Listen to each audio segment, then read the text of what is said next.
नमस्कार दोस्तों, स्वागत है आप सभी का फिर से एक नए वीडियो में। आज हम जो आज हम जीएस पेपर 1 के सेक्शन बी के टॉपिक्स को डिस्कस करेंगे। उसकी स्ट्रेटजी करेंगे डिस्कस कि कैसे जीएस पेपर 1 के सेक्शन बी का प्रिपरेशन किया जाए, है ना। सबसे पहले उससे पहले हम पिछले 5-6 सालों का PYQ एनालिसिस कर लेते हैं। उसे थोड़ा आइडिया लग जाता है कि कौन से नेचर के क्वेश्चन पूछे जाते हैं। इस सेक्शन का नाम बीपीएससी के सिलेबस में current events of national and international importance है। और तो चलिए देखते हैं। सबसे पहले 66 जो सबसे मोस्ट रिलेशन बीपीएससी का मेन था उससे शुरुआत करते हैं। इस बीपीएससी में सबसे पहले मैं आपको ये बताता हूँ कि जनरली इसमें 4 या 5, इनफैक्ट ये मान लीजिए कि 5 क्वेश्चन होते हैं, आप उसमें आपको 3 करने होते हैं। तो आपके पास एक मतलब ऑप्शन होता है कि ऐसा नहीं है कि आपको 5 में 5 आने चाहिए। कभी कभी ऐसे टॉपिक्स होते हैं जो आपको नहीं आते हैं, बट 5 में 3 ही करने होते हैं, तो it's not a big deal, हो जाता है 3, ठीक ना। तो कभी कभी कोई ऐसा टॉपिक दिख जाए तो उससे डरना नहीं है। जैसे हम 66 बीपीएससी की बात करें, ये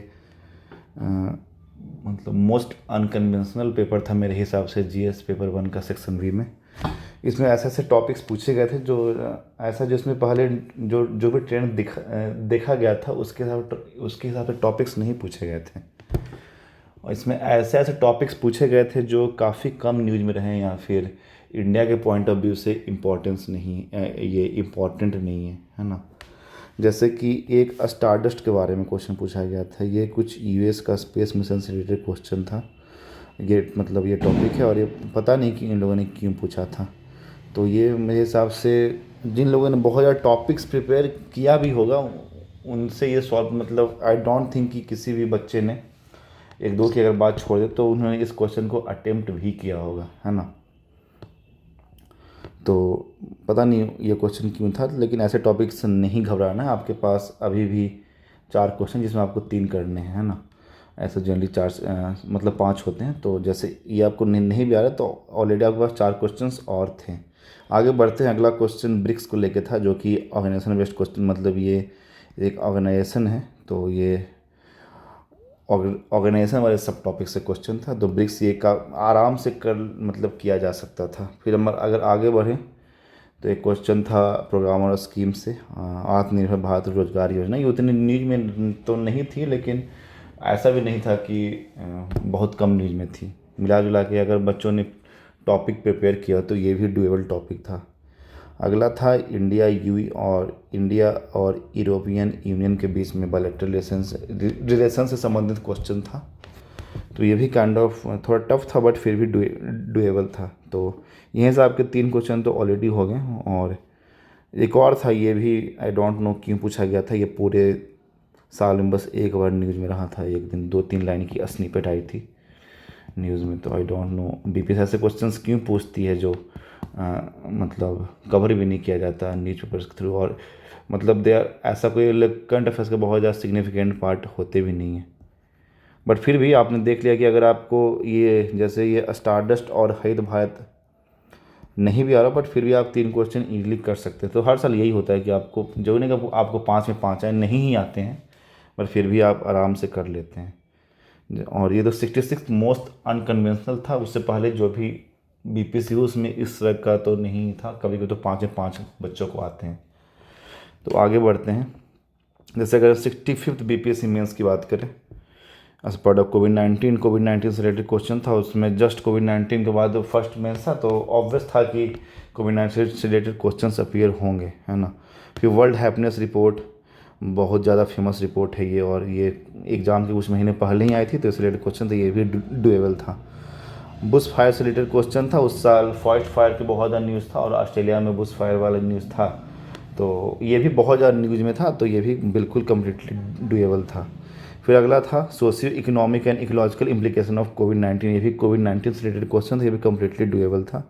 फिर ये मिशन शक्ति, गवर्नमेंट ऑफ इंडिया इसरो या गवर्नमेंट ऑफ इंडिया का स्पेस प्रोग्राम है, उससे रिलेटेड क्वेश्चन था, और ये भी बहुत न्यूज में था, कम्प्लीटली डुएबल था। तो यहाँ आप देख रहे हैं, आप यहाँ पे आराम से 5 से 5 क्वेश्चंस कर सकते थे। मतलब ऐसे और आगे बढ़ते हैं 64th BPSC UNDP human development report, फिर से एक रिपोर्ट और इंडेक्स के ऊपर क्वेश्चन, ये भी डुएबल था। इंडिया अफगानिस्तान और चौहान से क्वेश्चन था, बहुत उस समय न्यूज में था, बायलैटरल रिलेशन से संबंधित क्वेश्चन, ये कम्प्लीटली डुएबल था।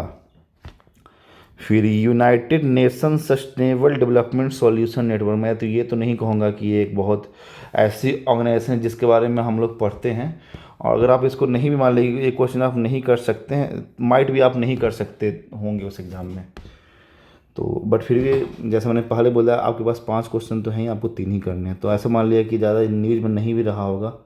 मैंने ये मेंस दिया था तो मुझे था पता कि ये तो ऐसा कुछ बहुत न्यूज़ में था नहीं, तो ठीक है, ऐसा मान लेते कि आप ये क्वेश्चन माइट भी बच्चों ने अटेम्प्ट नहीं किया हो, बट फिर भी उससे ज़्यादा कुछ फ़र्क नहीं पड़ता, आपको 5 में 3 ही करने हैं।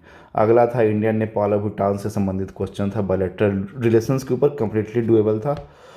और अगला था इंडिया UEE, ये भी बायलैटरल रिलेशंस के ऊपर कम्प्लीटली डुएबल। उस समय इंडिया की कोई मिनिस्टर शायद UAE गए थे, और नहीं ऐसा कुछ, मतलब बहुत एक इम्पॉर्टेंट न्यूज़ थी उस समय, इसलिए इंडिया और सऊदी अरब UAE के रिलेशंस बहुत न्यूज़ में थे, इसलिए क्वेश्चन पूछा। तो यहाँ पर देख रहे हैं आप आराम से 5 में 4 क्वेश्चन तो कर ही लेते। आगे बढ़ते हैं 63rd, फिर से बिम्स्टेक बहुत कॉमन डुएबल। रोहिंग्या इशू, ये ना फर्स्ट मेंस था, तो मुझे याद है ये सब टॉपिक बहुत न्यूज़ में रहा करती थी। 2+2 बहुत न्यूज़ में थी, NRC बहुत न्यूज़ में था, इंटरनेशनल टेररिज्म कॉमन टॉपिक है। इसमें ऐसा है कि आप आराम से लिख सकते हैं चीज़ों को, ऐसा नहीं कि, बट फिर भी आपको ऑलरेडी इधर से 3 क्वेश्चन तो ईजिली हो जा रहे हैं, अगर नहीं भी हो रहे हैं तो आप इंटरनेशनल टेररिज्म जैसे क्वेश्चन काफ़ी ईजिली अटेम्प्ट कर सकते हैं। तो यहाँ भी आप देख रहे हैं कि आप 5 में 5 क्वेश्चंस आसानी से कर सकते थे। आगे बढ़ते हैं 60 से 62 BPSC की बात करते हैं। इसमें देखते हैं किस तरह के सवाल पूछे गए थे। इसमें भी डोकलाम इशू आपको पता है, ये सब जब न्यूज़ में था बहुत ज़्यादा, हर दिन ही पेपर में आता था। अगला हम बात करते हैं डिमोनेटाइजेशन, इससे ज़्यादा न्यूज़ में टॉपिक तो कोई रहा ही नहीं पिछले 5 सालों में। नॉर्थ कोरिया एंड अमेरिका, एक समय जब अमेरिका के प्रेसिडेंट डोनाल्ड ट्रंप थे तो उनके रिलेशंस काफ़ी ज़्यादा न्यूज़ में रहते थे, बहुत ये आराम से कर सकते थे। GST उसी साल के आसपास आई थी, ये भी बहुत न्यूज़ में थी, कर सकते थे। एक ह्यूमन राइट्स के ऊपर क्वेश्चन था, थोड़ा टफ था ये क्योंकि इसका थीम थोड़ा अलग था, तो माइट भी लोग, आप लोगों से काफ़ी लोग इसे नहीं कर पाते, बट फिर आप यहाँ भी देख रहे हैं, आप यहाँ भी 5 में 4 क्वेश्चन आसानी से कर सकते थे। तो अपने जैसे मैंने 5 BPSC का एग्जाम्पल लिया, यहाँ पे आप देख रहे हैं कि बहुत ज़्यादा ऐसा कुछ है नहीं कि जो आप चीज़ों को नहीं कर सकते, मतलब हर साल मिनिमम 3 क्वेश्चन तो कर ही ले रहे हैं। जैसे मोस्ट ड्यूरेशन की बात करें, जो सबसे टफेस्ट माना जाता है कि 66 का GS पेपर 1 का सेक्शन B काफ़ी टफ और काफ़ी अनकन्वेंशनल था, बट वहाँ भी आप अगर आप टॉपिक्स को प्रॉपरली कवर कर रखे होंगे तो आप यहाँ पे 3 टॉपिक्स तो आराम से कर लेंगे, ये ब्रिक्स, आत्मनिर्भर और इंडिया EU, है ना। ये दोनों चीज़, ये तो खैर मैंने बहुत सर्च किया था, बस एक दिन न्यूज़ में आई थी, वो भी 2 लाइन्स की न्यूज़ थी। मुझे आज तक नहीं पता कि ये क्वेश्चन BPSC ने क्यों ही पूछा। इस तरह से आगे बढ़ते हैं अब, कि जब मैंने आपको PYQ का एनालिसिस बता दिया, तो अब देखते हैं कि आपकी इसमें स्ट्रेटजी क्या होनी चाहिए, और उसके आगे फिर मैं आपको बताऊंगा कि इसमें कौन कौन से टॉपिक्स आपको कवर करने हैं। अभी वो ऑब्वियसली एक एग्जॉस्टिव लिस्ट तो नहीं होगी, क्योंकि अभी एग्ज़ाम में 2 से ढाई महीने बचे हैं, और ऑब्वियसली अक्टूबर और नवंबर के टॉपिक्स ऐड होंगे, और माइट भी अभी जो मैंने जो लिस्ट बनाई है उसमें परहैप्स सारे टॉपिक्स तो कवर नहीं ही हुए होंगे। जो जो मेरे दिमाग में था मैंने उससे को याद करके लिस्ट बनाया है, but still it's not an exhaustive list, but काफ़ी कुछ कवर कर देगी। वो 30-35 टॉपिक्स का लिस्ट है, और वो बहुत आसान है, मतलब आपको 3 ही करने हैं, लेकिन आपको उतना तो करना ही पड़ेगा। 30 से 35 टॉपिक, या फिर 50 भी हो सकता है, क्योंकि you just can't take risk, और आपके पास एम्पल टाइम है, और किसी भी टॉपिक पर आपको PhD नहीं करनी है, बस छोटा सा अच्छा सा नोट्स बनाना तो हो जाता है। फिलहाल उससे पहले हम स्ट्रेटजी डिस्कस कर लेते हैं कि क्या आपको करना है। सबसे पहले यही है ना कि ये लोग ऐसा टॉपिक जनरली पूछते जो बहुत ज़्यादा न्यूज़ में होता है, तो अगर आप नोट्स नहीं भी बना रहे हैं, आपको, मुझे पता है कि अगर आप 50 टॉपिक के नोट्स बना लेंगे तो ऐसा नहीं है कि वो कम्प्लीटली ऐसा हो कि उससे बाहर कुछ नहीं ही आ सकता है। न्यूज़ में टॉपिक्स की कमी नहीं होती, तो मेरे हिसाब से आपको कम से कम हर दिन पेपर का नोट्स तो मत बनाए, लेकिन पेपर तो हर दिन पढ़िए ही भाई। जो मैंने अपने पिछले से पिछले वीडियो में बोला था कि हर दिन 15 से 25 मिनट्स पेपर न्यूज़पेपर को तो दीजिए ही। इससे बस पढ़िए, ज़्यादा कुछ नोट्स वोट्स बनाने की जरूरत नहीं है। आपके दिमाग में बहुत सी चीज़ें आएंगी, और अगर अभी से लगातार 2.5 महीने पढ़ेंगे तो काफ़ी ज़्यादा इफ़ेक्टिव होगा वो।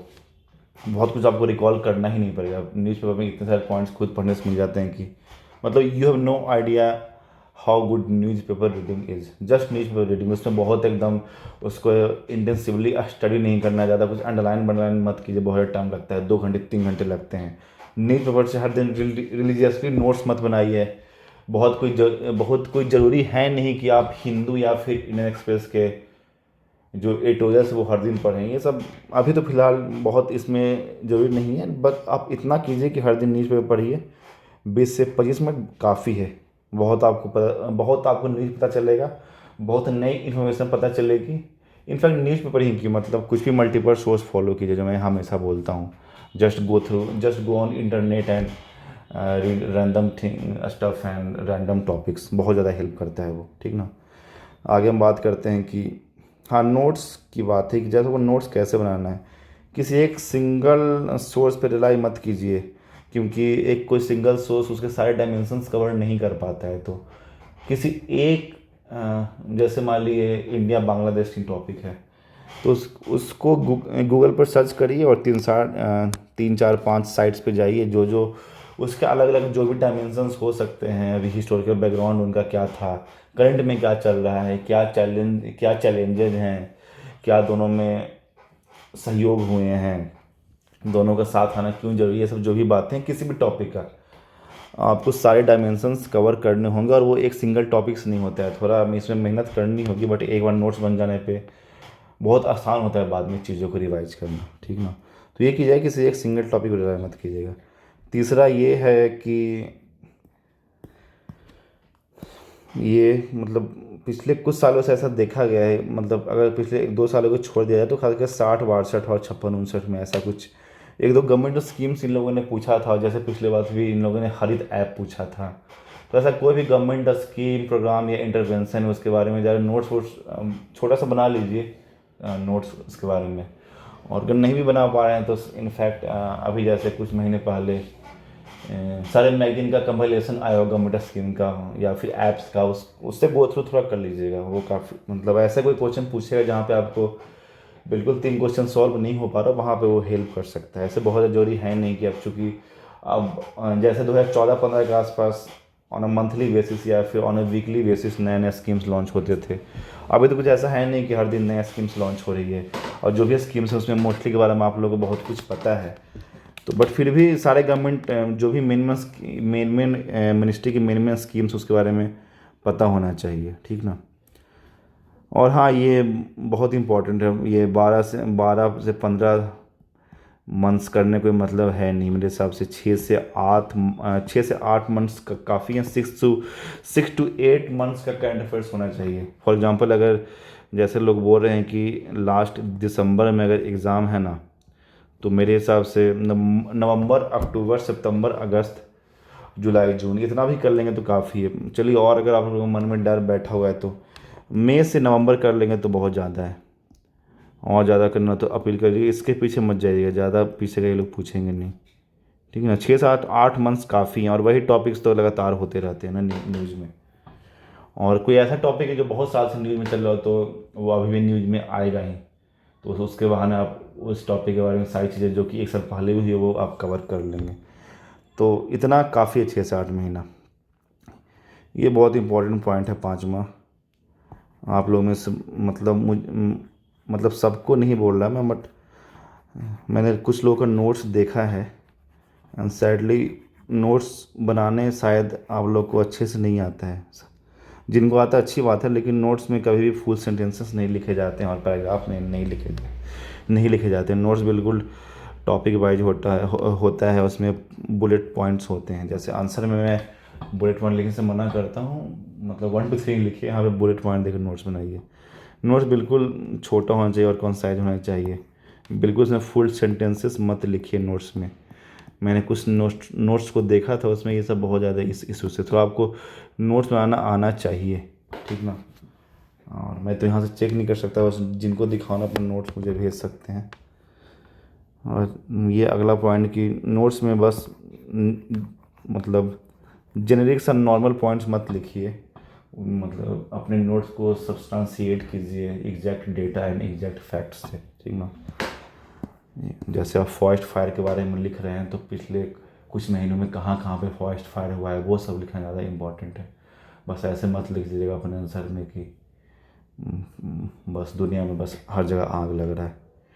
कुछ जगहों के नाम लिख देंगे थोड़ा अच्छा इंप्रेशन बनता है। तो अपने नोट्स को थोड़ा इनरीच कीजिए डेटा एंड फैक्ट से। ये तो मैंने पहले बता दिया, जितना जितने टॉपिक्स कवर कर सके वो उतना आपके लिए बढ़िया है। ये भी है, पहले मैंने बोल दिया है कि कोई एक स्कीम वाला बुक ले लीजिए, उसे पढ़ लीजिए। हम लिस्ट ऑफ टॉपिक्स से बात करते हैं कि कौन कौन से टॉपिक्स जो कि बहुत ज़्यादा इंपॉर्टेंट है, बहुत ज़्यादा या फिर ज़्यादा इंपॉर्टेंट हैं, या फिर जो भी न्यूज़ में रहे हैं। वो क्यों न्यूज़ में रहे उतना ज़्यादा मैं बताऊँगा नहीं, क्योंकि फिर बहुत लंबा वीडियो हो जाएगा। तो जो भी न्यूज़ में रहे हैं उनके बारे में बात करते हैं। मैं पहले ही बोल दे रहा हूँ कि this is not an exhaustive list. तो ऐसा नहीं कि इससे बाहर कुछ नहीं होगा। और अभी चूँकि एग्ज़ाम में 2 मंथ्स बचा हुआ है ना, तो ऑब्वियसली नए टॉपिक्स भी ऐड होंगे और माइट भी इसमें से मैंने कुछ टॉपिक्स मिस कर दिया हो तो मैं तो अभी आगे वीडियो बनाते रहूँगा। तो अगर कुछ ऐसा याद होगा तो मैं बाकी वीडियो में टॉपिक्स को ऐड कर दूँगा। फिलहाल आप इतना कीजिए, इतना जैसे ये ऑलमोस्ट 30 से 32 टॉपिक्स का लिस्ट है मेरे हिसाब से, तो आप इतना तो 10-12 दिन में हो जाना चाहिए। तो ये इतना भी कर लेंगे फिलहाल तो काफ़ी है, आपके ऊपर से काफ़ी ज़्यादा प्रेशर कम हो जाएगा। और बाकी जो चीज़ें अक्टूबर और नवंबर में न्यूज़ में रहेंगी वो तो मैं आपको बाद में बता ही दूंगा। और उसके अलावा कुछ और भी छूटा हो जो मुझे लगा कि इम्पोर्टेंट है वो मैं बाद में किसी वीडियो में या फिर एक और सेपरेट वीडियो बना के ऐड करवा दूंगा। फिलहाल अभी जीएस पेपर 1 के सेक्शन बी के लिए ये टॉपिक्स काफ़ी हैं। आप लोग नेम्स नोट डाउन कर लीजिएगा, इसमें कुछ ज़्यादा समझाना तो है नहीं, बस टॉपिक्स हैं। बस यही आपको ध्यान रखना है कि सारे डायमेंशंस कवर करने हैं आपको, जितना ज़्यादा हो सके आपको डायमेंशन कवर करना है, ठीक ना। चैलेंज जो भी हो, मतलब बायलैटरल रिलेशन में जितनी चीज़ें हैं या फिर कोई स्कीम का कर रहे हैं, कोई रिपोर्ट का कर रहे हैं, तो आपको इसमें बहुत कुछ सब कुछ कवर करना है जितना आपके दिमाग में आ रहा हो, ठीक ना।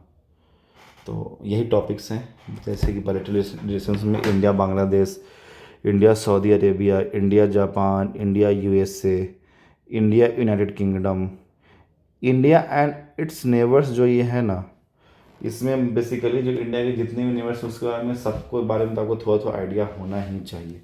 ये मैंने बांग्लादेश अलग से लिख दिया क्योंकि अभी बांग्लादेश की पीएम शायद इंडिया आई थी तो इसलिए मैंने अलग से लिख दिया। उसके अलावा भी जो नेपाल है, भूटान है, मालदीव है, जो भी है ना, उसके बाद हमको आइडिया होना चाहिए।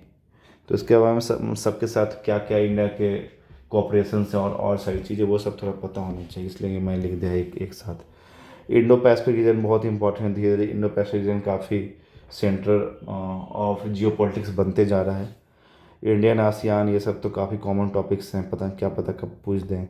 India Central Asia, India West Asia, India Japan, India China, India Afghanistan. अभी चूँकि यहाँ पे पिछले साल तालिबान का नया रूल आया था तो माइट भी मतलब ये तालिबान 2.0 आने के पश्चात इंडिया और अफगानिस्तान के कैसे रिलेशंस हैं उससे संबंधित सवाल पूछे जा सकते हैं। अब बात करते हैं, ये तो हो गया बायलैटरल रिलेशंस, आप लोग इसके नोट्स प्रिपेयर कर लीजिएगा और सारे डायमेंशंस कवर कीजिएगा। बात करते हैं ऑर्गेनाइजेशंस की। SCO, ISA, Commonwealth of Nations, Quad, I2U2, SAARC, BRICS, NATO, G20, ये कर सकते हैं। और माइट भी इसमें आप नॉन अलाइनमेंट वाला भी एक ऐड कर सकते हैं, बट वो इतना इम्पोर्टेंट नहीं है। इसके ये सब कवर होने के बाद हो सके तो उसको कवर कर लीजिएगा। ये जो मैंने अभी 2 बताया बायलैटरल रिलेशंस एंड ऑर्गेनाइजेशंस, बहुत चांस है कि इससे कम से कम 2 क्वेश्चन तो आ ही जाएंगे, एक उससे और एक इससे, आपका बाकी बचेगा एक। मैंने स्कीम से ऐसे ये रेड कलर में से लिखा है क्योंकि उतने इंपॉर्टेंट नहीं है, टाइम हो तो कर लीजिएगा, अदरवाइज आप एक बुकलेट तो कवर करेंगे ही जिससे आप हर स्कीम के थ्रू जाएंगे, है ना। अगर हम रिपोर्ट्स या इंडेक्स की बात करें, इसमें 2-3 ही मैंने लिखा और मुझे लगता है कि फ़िलहाल तो यही इंपॉर्टेंट है। इसमें कुछ नया ऐड करना होगा तो मैं बता दूंगा। इसमें global hunger report, global hunger index अभी कुछ दिन पहले आया है, यूथ इन इंडिया रिपोर्ट ये कुछ दिन पहले है, और ये इंटरनेशनल माइग्रेशन आउटलुक 2022, ये तो नहीं फ़िलहाल कर लीजिएगा। इसमें कुछ ऐड करना होगा तो मैं बता दूंगा। और अब ऐसे टॉपिक से बात करते हैं जो फ़िलहाल अभी कुछ दिन न्यूज़ में रहेंगे, जैसे श्रीलंका में जो अभी हुआ था, या Russia Ukraine war, Indus water treaty, ये इंडिया पाकिस्तान के अंदर आ जाएगा, है ना। या फिर यूएनएससी रिफॉर्म, बहुत दिन से यूएनएससी में रिफॉर्म्स की बातें चल रही हैं। या फिर चेंजिंग वर्ल्ड ऑर्डर, कैसे धीरे धीरे वर्ल्ड ऑर्डर चेंज हो रहा है। इंडियन डायस्पोरा, ये भी इम्पोर्टेंट है। और ये दोनों तो खैर थोड़ा कॉमन टॉपिक है, लेकिन कर लीजिएगा प्रिपेयर, क्योंकि टेररिज्म 2 बार पूछा जा चुका है बीपीएससी के थ्रू, मतलब बीपीएससी के द्वारा, और ह्यूमन राइट्स भी एक बार पूछा गया था। तो मेरे हिसाब से इतना तो फिलहाल काफ़ी है। ये आई थिंक 30-32 टॉपिक्स का लिस्ट है। इस पे अगले 8 से 10 दिन में नोट्स आपको बन जाए तो अच्छे हैं, तो अच्छा है। और ऐसा कीजिए कोशिश कि किसी पेज का नोट्स मतलब 2.5 पेज से लेकर 3.5 पेज तक ही, बहुत ज़्यादा करने की जो इतना आप नोट्स बना लेंगे तो इसमें आपके पास 6 से 7 पेजेस का इन्फॉर्मेशन होता है आंसर में लिखने का, ठीक ना। थोड़ा नोट्स अच्छे से बनाइए, ऐसे बनाइए कि आप लोग को बाद में रिवाइज करने में आसानी हो। नोट्स बनाने के पर्पज़ को समझिए। 2 ही पर्पज़ होता है, एक तो आपका रिवीजन आसान हो, और दूसरा आपके दिमाग में बार बार इंफॉर्मेशन का रिपीटेशन ना हो, क्योंकि जो चीज़ आपको पता है वो आप नोट्स में नहीं लिखते हैं। तो उसके मोटिव को समझिए और नोट्स अच्छे से बनाइए। बाकी नेक्स्ट वीडियो भी जल्दी ही आएगा, इधर कुछ ज़्यादा दिन का गैप हो गया था। अभी मैं सारे जीएस पेपरों और पेपर 2 के सारे टॉपिक्स को लिखवा दूंगा। हिस्ट्री तो पहले हो गया है, और भी ये आज जीएस पेपर 1 का सेक्शन भी मैंने फ़िलहाल करवा दिया है। उसके अलावा स्टैट्स का तो बस ऐसे ही मैं किसी वीडियो में ही बता दूंगा कि क्या करना है। बाकी उसके बाद हम लोग जीएस पेपर, अगला जो वीडियो का जीएस पेपर 2 का सेक्शन ए बी सी तीनों का होगा। इसके लिए मैं शायद तीनों को एक ही बनाऊँ, या फिर 3 अलग अलग वीडियो बना सकता हूँ, लेकिन जल्दी ही डाल दूँगा लिस्ट ऑफ टॉपिक्स। उसके बाद हम लोग चाहे वो हिस्ट्री हो, चाहे वो आईआर हो, या फिर पॉलिटी हो, जो जो मोस्ट इम्पॉर्टेंट टॉपिक्स है हम उनको कवर करेंगे। मैं उनमें आपको कुछ नोट्स दूंगा। मैं अपने जो मैंने कुछ ऐसे नोट्स लिखे हैं उसका एक सैम्पल भी दिखाऊंगा मैं, कि नोट्स सही में कैसा होना चाहिए आपका, क्योंकि मैं बहुत ज़्यादा डिसअपॉइंट हुआ था कुछ लोगों का नोट्स देख के, कि मतलब बिल्कुल आंसर के फॉर्मेट में वो नोट्स था। नोट्स और आंसर के बीच में डिफरेंस को समझिए। आज के लिए इतना ही। अगर ये वीडियो अच्छा लगा तो बाकी लोगों से शेयर कर सकते हैं। Thank you.